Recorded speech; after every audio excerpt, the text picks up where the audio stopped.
कीटोजेनेसिस and कीटोलाइसिस। कीटोजेनेसिस का मतलब है कीटोन बॉडीज़ की फॉर्मेशन। अब कीटोन बॉडीज़ क्या होती हैं? ये ऐसी बॉडीज़ होती हैं जो कि बनती हैं जब जो है वो फैटी एसिड की बहुत ज़्यादा जो है वो ब्रेक डाउन हो रही हो और एसिटाइल कोई बन रहा हो। तो कीटोन बॉडीज़ 3 तरह की होती हैं। एक होती है एसीटोन, एक होती है बीटा हाइड्रोक्सी ब्यूटाइरेट और एक होती है एसीटो एसीटेट, जो कि हमारी बॉडी में बनती है और डिफरेंट बॉडी के पार्ट्स में यूटिलाइज होती है। तो ये जो कीटोन बॉडीज़ के बनने का प्रोसेस है इसको हम कहते हैं कीटोजेनेसिस। ये इसके स्टेप्स हम देख लेते हैं। सबसे पहला स्टेप ये होगा कि 2 एसिटाइल कोए जो है वो कंबाइन करेंगे, इसमें से को ए जो है वो निकल जाएगा। बीटा कीटो थायोलेज इसका एंजाइम होगा और वो इसको कन्वर्ट कर देगा एसीटो एसिटाइल कोए में। नेक्स्ट ये होगा कि एसीटो एसिटाइल कोए के अंदर जो है वो एसिटाइल ऐड हो जाएगा। एसिटाइल कहाँ से आएगा? एसिटाइल कोए में से जो है वो कोए रिमूव हो जाएगा और एसिटाइल इसके अंदर दाखिल हो जाएगा। जो रिजल्टिंग कंपाउंड होगा वो होगा बीटा हाइड्रोक्सी बीटा मिथाइल ग्लूटायरेट कोए, जिसको हम कहते हैं HMG भी कहते हैं, इसका दूसरा नाम है। यहाँ पे एंजाइम है HMG कोएंजाइम सिंथेज। यहाँ पे ये होगा कि एसिटाइल कोए रिमूव हो जाएगा। यहाँ खाली एसिटाइल अंदर दाखिल हुआ था, अब एसिटाइल कोए के साथ जो है वो रिमूव हो जाएगा और कंपाउंड बनेगा एसीटो एसीटेट। इसका एंजाइम है HMG कोए लाइएज। यहाँ पे अगर एसीटो एसीटेट के पास 2 रास्ते हैं। अगर वो स्पॉन्टेनियस इसमें से कार्बन डाइऑक्साइड रिमूव होगी तो एसीटोन बन जाएगी, और अगर जो है वो ये होगा कि beta hydroxy butyrate dehydrogenase enzyme ने एक्ट किया है और जो है वो हाइड्रोजन इसके अंदर ऐड हुई है, तो कंपाउंड बन जाएगा बीटा हाइड्रोक्सी ब्यूटाइरेट।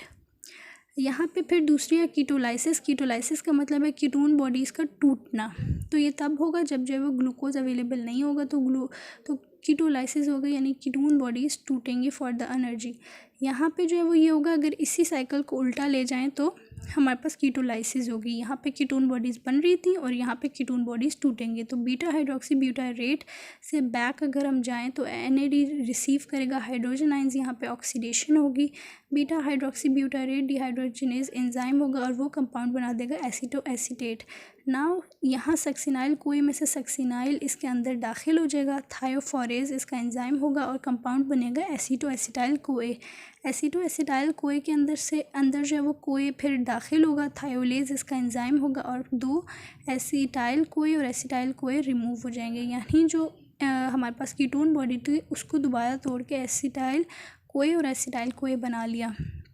कीटोजेनेसिस जो है वो लिवर के अंदर होती है और जो है वो कीटोन बॉडीज़ जो है वो एक्स्ट्रा हेपेटिक टिश्यूज़ में जो है वो यूटिलाइज होती हैं। यानी कीटोजेनेसिस जो है वो होती है लिवर में, जबकि जो कीटोलाइसिस है वो अदर देन लिवर बाकी पार्ट्स में होती है।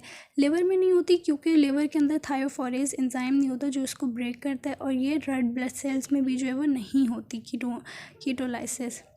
नेक्स्ट है रेगुलेशन कीटोजेनेसिस। कीटोन बॉडीज़ का जो बनना है वो इनहिबिट करेगा इंसुलिन एंजाइम, क्योंकि कीटोजेनेसिस में ये जो कीटोन बॉडीज़ बन रही है ये कीटोन बॉडीज़ भी ग्लूकोज का ही काम करती हैं, यानी एनर्जी प्रोवाइड करती हैं। तो इंसुलिन क्योंकि ग्लूकोज को भी इनहिबिट करता है, रिमूव करता है ग्लूकोज को, ब्लड ग्लूकोज को, तो ये कीटोन बॉडीज़ को भी इनहिबिट करेगा कि एनर्जी अवेलेबल ना हो ब्लड में, जबकि ग्लूकागॉन इसका ऑपोजिट करेगा।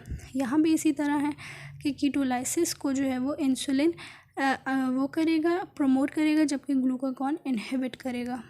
अगर हम सिग्निफिकेंस देख लें कीटोन बॉडीज़ की, तो कीटोन बॉडीज़ बहुत ज़्यादा ज़रूरी होती हैं, क्योंकि जब स्टारवेशन हो, बिल्कुल जो है वो मतलब फास्टिंग कंडीशन में हो, तो जब ग्लूकोज लेवल बहुत कम होगा तो यही ketone bodies aceto acetate beta hydroxy butyrate जो है वो इंपॉर्टेंट सोर्स ऑफ एनर्जी होती हैं for the tissues, peripheral tissues like skeletal, cardiac muscle, renal cortex वगैरह में। और जो है वो ऐसे टिश्यूज़ जो कि लैक करते हैं माइटोकॉन्ड्रिया जैसे रेड ब्लड सेल्स, तो उनके अंदर कीटोन बॉडीज़ नहीं बनती। प्रोलॉन्ग्ड स्टारवेशन में कीटोन बॉडीज़ जो है वो मेजर फ्यूल होती हैं फॉर द ब्रेन, जो कि प्रोवाइड करते हैं 50 to 70% एनर्जी। डायबिटीज़ मेलाइटिस के पेशेंट में ये होता है कि सेल्स जो है वो ग्लूकोज यूज़ नहीं करते, तो ग्लूकोज जब सेल के अंदर नहीं जा रहा होता तो कोई और एनर्जी की चीज़ सेल के अंदर भेजनी है, तो कीटोन बॉडीज़ होती हैं जो कि सेल के अंदर जाती हैं और यूटिलाइज़ होती हैं। ये वाटर सोल्यूबल होती हैं। अगर बहुत ज़्यादा एसिटाइल कोए और शॉर्टेज है ऑक्सैलो एसीटेट की, तो फिर जो है वो कीटोन बॉडीज़ बनेंगी। यहाँ पे कुछ टर्म्स है। कीटोनीमिया का मतलब है कि ब्लड में जो है वो कीटोन बॉडीज़ का ज़्यादा हो जाना। कीटोन यूरिया का मतलब होता है कि यूरिन में बहुत ज़्यादा है अगर कीटोन बॉडीज़, और काउस्मॉल्स रेस्पिरेशन ये होती है कि एक जो है वो एसिडिक स्मेल आती है ऐसे पेशेंट्स में जिसमें कीटोन बॉडीज़ की लेवल जो है वो ज़्यादा हो, उनके रेस्पिरेशन में बहुत एसिडिक सी जो है वो स्मेल आती है, तो उसको कहते हैं ऑस्मोल्स रेस्पिरेशन। इन तीनों चीज़ों को मिला के हम कहते हैं कीटोसिस, कि जो है वो यूरिन में भी ज़्यादा हो कीटोन बॉडीज़ और जो है वो ब्लड में भी ज़्यादा और रेस्पिरेशन में भी एक स्मेल आ रही हो, तो इसको हम कहते हैं कीटोसिस। ये तब होता है जब कीटोन बॉडीज़ बहुत ज़्यादा जो है वो प्रोड्यूस हो जाएँ।